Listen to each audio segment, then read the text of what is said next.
권지웅 비대위원이 말했던 그 의혹이 오늘 조간신문이 새롭게 제기하고 있는 의혹입니다. 쌍방울과 얽히고 설킨 라임과 대장동의 주요 인물의 관계가 주목되고 있습니다. 이게 분명히 다 별개 사건인데 이 사람들의 상관관계가 있다면 어떤 관계일까요? 어떤 의혹일까요?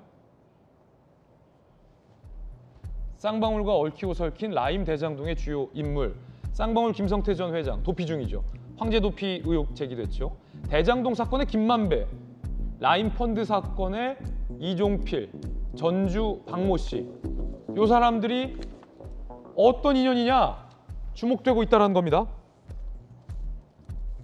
쌍방울과 라임, 김성태가 만든 투자조합 주요 조합원 명단이 라임 자산운용 전주 박모 씨의 이름이 들어가 있다.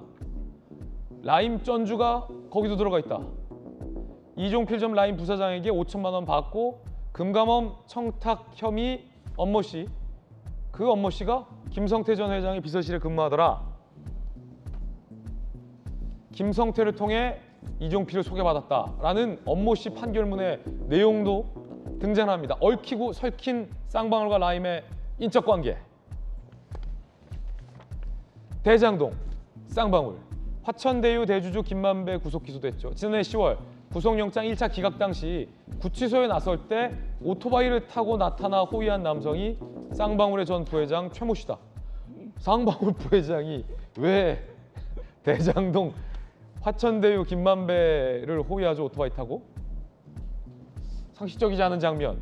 법조계, 지난 정권에서 사회 뒤흔든 사건마다 쌍방울 인사들이 등장. 우연인가? 그 오토바이 장면이 준비되어 있습니다. 김만배 씨가 구치소에서 나올 때 오토바이를 타고 나와서 이를 호위한 남성이 포착됐습니다. 이분 쌍방울 부회장입니다. 쌍방울 부회장이 거기서 왜 나와요? 이분 오토바이 헬멧 저분 이분 쌍방울 전 부회장이라고 합니다. 뭐예요? 뭐야? 아니 김광삼 변호사님. 예. 우연이겠죠? 우연이 아니죠. 아니 왜 우연이 아니에요? 왜 우연이 아니냐? 이런 우연 얼마든지 있죠. 제가 볼 때 이제 라임과 관련해서 이제 제일 중요한 것은 이제 이거예요. 이제 지금 약간 검사 같아. 예. 이게 굉장히 예. 너무 얽히고 설켜서 네. 정리하기가 어려워요. 좀 쉽게 좀 풀어주세요. 예. 그래서 이제 쌍방울이 있고요. 예. 라임 펀드 사기가 있잖아요. 예. 그 1조 6천억 원의 피해를 입힌 거예요. 오케이. 근데 쌍방울의 회장은 김성태고, 예. 라임 펀드에 관련돼서 회장은 이종필이고, 예. 이 둘이 되는 거예요. 네. 그런데 대장동은 누가 있어요? 김만배가 있단 말이에요. 예.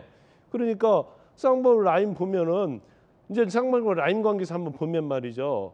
일단 쌍방울이 라임 이제 조사받잖아요. 예. 이게 금감원에 이제 청탁을 해요. 조사 마무리하기 위해서. 누가? 라임이? 그렇죠. 근데 그 사람이 누구냐면 쌍방울 김성태가 소개해서 네. 라임에게 소개를 한 사람이에요. 쌍방울 사람이 거기 들어가 있다? 그렇죠. 소개해준 사람이. 아까 김만배 대장동 개발 관련해서 1차 구속영장 기각됐잖아요. 예. 근데 거기서 뭐 취재진이 막 달라붙잖아요. 예. 근데 그걸 회피하기 위해서 도와준 사람이 쌍방울의 부회장했던 사람이 도와주는 거예요. 그러니까 왜 쌍방울 거기서 왜 나와요 갑자기? 부회장이 왜 오토바이 헬멧 쓰고 김만배를 도와줍니까? 서로 이제 알고 있었겠죠. 그리고 도움을 요청했겠죠. 예. 그다음에 이제 또 중요한 것 중에 하나가 지금 그러면 라임이 본인 사건을 무마할 때 쌍방울 김성태 전 회장이 소개해준 사람이 나서서 라임 의혹을 무마하려 했고 대장동 개발과 관련해서 김만배 씨가 공경에 처했을 때 이를 도운 것도 쌍방울 부회장이 나서서 도와줬다는 거네요. 그렇죠. 그러니까 대장동과 연관이 되고요. 또 중요한 것 중에 하나면 라임의 쩐주 박모 씨가 있는데 이 사람이 쌍방울이 그 제우스 투자조합 일을 하고 있거든요. 예. 거기에 또 조합원으로 들어가서 돈을 투자한단 말이에요. 근데 그러다 보니까 라임 쩐주가 쌍방울 회장이 만든 조합에 들어가서 돈을 투자하더라. 그렇죠. 쌍방울이 쩐주가 된 거예요. 예. 일종의 저 주식과 관련해서 이제 그렇기 때문에 라임과 쌍방울이 무슨 관계가 있는지 또 대장동과도 무슨 관계가 있다. 이렇게 볼 수밖에 없는 거예요. 그래서 아마 이 부분도 검찰에서 아마 수사를 하면서 어느 정도 좀 드러나지 않았나 싶습니다. 혹여 오토바이를 쓴 쌍방울 전 부회장이 우연히 그 지나가다가 네. 김만배 씨가 공경에 처한 것 같으니까 정의로운 마음에 불의를 참지 못하고 나선 건 아니겠죠? 지나갈 일은 없겠죠. 거기에서 영장 기각되고 나오는데 의원님은 이 사람이 왜 그 구치소나 경찰을 얼쩡거리지 않았을 거 아니에요. 그러면 적어도 이제 그걸 예상을 한 거죠. 예. 1차 기각되고 나면 아마 기자질 취재진들이 엄청 몰려들 것이다. 그럼 이것을 어떻게 방어할 것이냐. 그러니까 김세태 회장이 예를 들어서 야, 최 부회장 가서 좀 네가 잘 해봐. 예. 어떻게 또 그룹의 부회장이 또 오토바이를 타고 가가지고 아니 그룹 부회장도 오토바이 탈 수 있어요. 오토바이는 탈 수 있죠. 요즘 그 멋진 부회장 회장들은 오토바이 타신 분들 많아요. 그런데 저렇게 가서 호위하진 않죠. 그러면 이게 어떻게 보면 대장동과 관련된 김만배, 라임과 관련된 이종필, 쌍방울 관련된 김성태 이런 측근들이 서로 얽히고 설키고 있는데 중요한 것은 그 중심에 성남이나 경기도가 있다는 거예요. 그럼 결과적으로 검찰에서는 이것은 경기도지사는 이재명 지사고 그 당시 성남시장은 이재명 의원이었단 말이에요. 그러니까 이거 뭔가 꼭지점으로 올라가면 가장 정점에는 이재명 의원이 있는 게 아니냐. 이걸 지금 검찰에서 지금 속도전으로 지금 쫓아가고 있는 거죠. 그렇군요. 이에 대해서 이제 권지웅 전 비대위원은 이재명 대표가 관계됐다는 건 하나도 없는데 주변 털기식으로 의혹을 몰아가고 있다라고 조금 전에 비판을 했잖아요. 네. 권지웅 비대위원님, 그러면 이재명 대표 얘기 빼고 네네. 쌍방울 부회장이 오토바이 헬멧 쓰고 김만배 저기 왜 갔을까요? 그럼 도대체 왜? 그러니까 뭔가 일단은 지금의 정황으로 봤을 때는 뭔가 관계가 좀 깊어 보입니다. 쌍방울과 네네. 김만배가? 근데 뭐 제가 관련한 어떤 수사 내용을 알거나 이러진 않아서. 그럼 쌍방울과 경기도 부지사도 굉장히 관계가 깊었잖아요. 네네. 그럼 경기도 그렇죠. 부지사와 대장동과는 관계가 없습니까? 경기도와 대장동과는? 그러니까 이제 예를 들면 지금 우리가 다뤄야 될 복잡하네. 거는 단순히 관계가 있냐 없냐가 네. 아니라 그것이 지금 사실은 민주당의 핵심 관계자와 연결이 되는가 네. 이런 부분이 궁금해서 지금 여기에서 다루고 있는 거지 않습니까? 저는 그 면에 있어서 아직까지 확인된 게 없다고 확인된 게 말씀드리는 없다? 것이고 알겠습니다. 그들과의 어떤 관계에 있어서 사실 여기서 이야기할 필요도 없고 저는 잘 모릅니다. 네. 짧게 한 말씀만 드려요. 아니요, 충분히 하셔도 되는데요. 왜? 길게 드릴 말씀이 아니고 예. 요거는 이제 그냥 그 이해를 돕는 차원에서 네네. 저는 쌍방울이 미스테리한 것 같아요. 쌍방울은 미스테리. 무슨 왜냐면- 해결사처럼 다 나서고 있어요. 아니. 그러니까요. 왜냐면은 어젠가 엊그젠가 SBS 보도에 의하면 이 쌍방울 회장 임원들이 또 그 국민의힘 박형준 전 지금 현재 부산시장이죠. 여기에 또 쌍방울이 쪼개기 후원을 했다라는 또 보도도 나옵니다. 네. 그러니까 지금 쌍방울이 지금 김성태 회장 해외 도피 중이잖아요.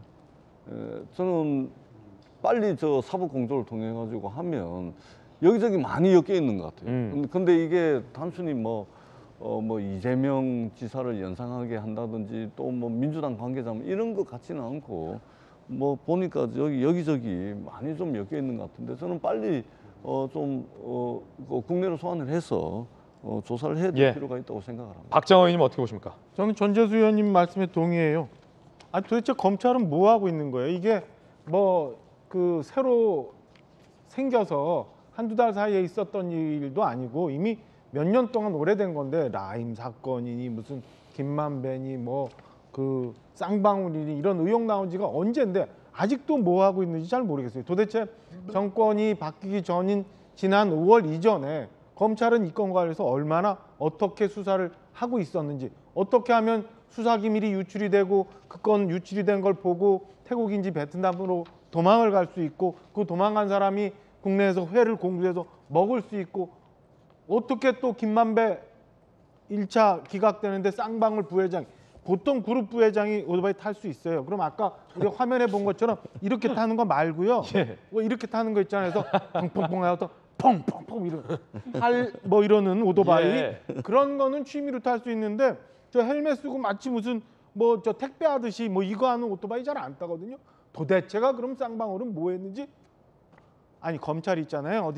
누구 어떤 사람 면회 가면 사실은 법원에서도 그 면회하면서 있었던 일도 다 녹음하고 녹취하고 그 건에 대해서 수사가 진행 중인 상황이면 다 참고 하거든요. 예. 그럼 저렇게 해서 공개적으로 카메라에 이렇게 다 오토바이 타고 헬멧 쓰고 나타 도대체 쌍방울 부회장은 왜 거기 나타나는지 그 전에 있었던 검찰은 왜 도대체 수사를 안 해서 국민들이 이렇게 어렵게 어지럽게 만드는지 잘 모르겠어요. 유동규와 박정호 의원님, 유동규와 대장동 일당의 커넥션은 이미 유동규가 구속이 돼 있어서 다 보도가 됐잖아요. 매우 유착 관계 있잖아요. 부적절한. 이재명 당시 지사는 유동규가 일탈하는 거 개인 일탈이라는 식으로 모른다고 처음에는 표현한 바 했었죠. 직권 아니다 했다 뭐 헷갈죠. 유동규와 대장동 일당이 이 결탁돼 있고 이 대장동의 김만배를 쌍방울이 호위했다? 그럼 국민의힘에서는 쌍방울이 이재명 대표의 변호사비도 대납했을 개연성이 있다 이렇게 보시는 거예요? 그럼? 아니 국민의힘이 아니라 국민들이 그렇게 보고 있는 거잖아요. 쌍방울의 그 시비 소위 말하는 전환사채가 어떻게 가갖고 20억 원이 채권으로 갔다가 어느 변호사한테 갔다가 그게 돌아오고 막 이렇게 복잡한 구조가 있으니까 그럼 도대체 변호사비는 쌍방울과는 이재명 대표와는 어떤 관계가 있는지 그 사실은 지금 같은 그 검찰 수사 기법이면 금방 나오는데 도대체 여태 뭐 하고 있는지 그건 저는 빨리 밝혀줄 수 있는데 왜 저렇게 뜸을 들이는지 잘 모르겠어요. 답답합니다, 솔직히 말해서. 여야 의견 들어봤습니다. 성남 FC 의혹과 관련해서 여야의 반응이 상당히 다릅니다. 들어보시죠. 검찰의 성남 FC 수사는 정치 수사 쇼입니다. 온갖 곳을 들쑤시고 이잡듯 먼지를 턴다고 무고한 사람에게 죄가 생기는 것은 아닙니다. 수사가 아닌 사냥을 하는 검찰은 반드시 상응한 책임을 져야 할 것입니다. 그동안 이재명 대표의 해명이 거짓말로 드러난 것입니다. 169석이라는 숫자로 이재명 대표의 죄를 덮을 수는 없습니다. 국회를 끝까지 방탄막으로 악용하려 한다면 이재명 대표는 물론 더불어민주당도 자멸할 것입니다.